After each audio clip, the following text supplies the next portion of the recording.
858 words within the target range. Here's the final script. There is a mechanism called the Unsupported Adjustment. No law you've read created it, no vote ever approved it, and it appears every single fiscal year on the Pentagon's own books. By 2015, the Army's comptroller alone had filed adjustments worth $6.5 trillion with no receipts attached, just to make that 1 year's ledger balance. Here's what that actually means. When a federal agency's spending doesn't match its records, someone has to fix the gap. The Pentagon calls that fix an adjustment. In plain terms, it's a number typed into a ledger to make two columns agree, with no invoice, no receipt, no transaction behind it. Every other federal agency has to prove where its money went, line by line, to outside auditors. The Department of Defense, for decades, simply has not had to. It is the one place in the federal government where a $1 trillion discrepancy in a balanced budget can look, on paper, identical. This gap didn't appear by accident. In 1990, Congress passed the Chief Financial Officers Act, requiring every federal agency to pass a clean financial audit. Every agency complied except one. The Pentagon simply didn't. No penalty followed. No court intervened. For 27 years, the largest discretionary budget on Earth operated with no legally enforced audit trail at all, and the silence itself became the precedent. By the time anyone forced the issue, the absence of accountability wasn't a scandal. It was standard procedure, baked into how the department already ran, year after year, administration after administration, regardless of which party held the purse. Congress finally mandated a full audit in 2018. The Pentagon has failed every one since 7 years running, as of this one, across the Army, Navy, and Air Force alike. But failing an audit carries no consequence here the way it would anywhere else. No funding is cut. No official is removed. No contract freezes while the gap gets explained.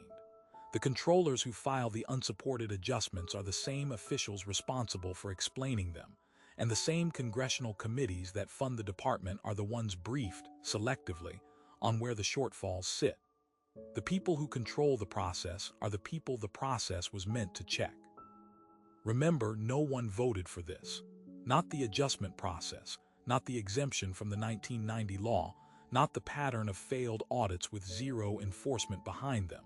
And here is where it touches you directly.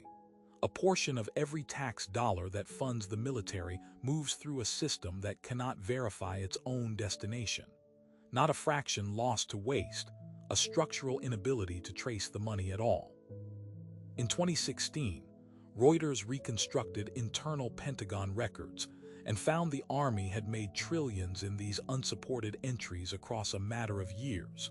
Entries auditors couldn't verify were even accurate, let alone lawful, tied to line items with no matching contract on file. Multiply that pattern across the Navy, the Air Force, and dozens of smaller defense agencies, each filing its own adjustments under its own controller on its own schedule, and you get a department that spends over $800 billion a year while remaining unable to state, with backed-up proof, where a significant share of it actually went. Not stolen, not necessarily misused, simply untraceable. Permanently by design and renewed on schedule every single fiscal year like clockwork.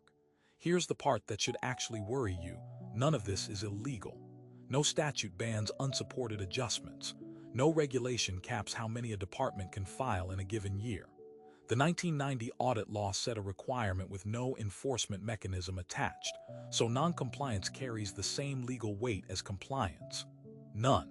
You cannot repeal a rule that was never technically broken. There is nothing to strike down, because nothing was ever written that says this cannot happen.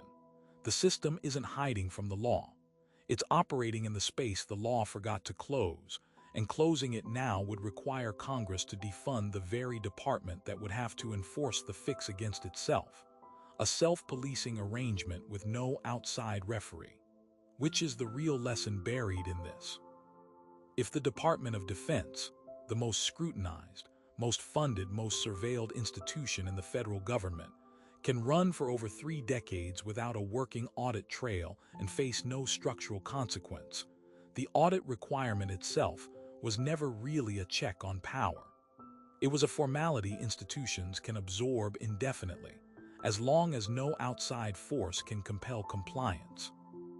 Every other unaccountable process in government now has a template sitting in plain sight.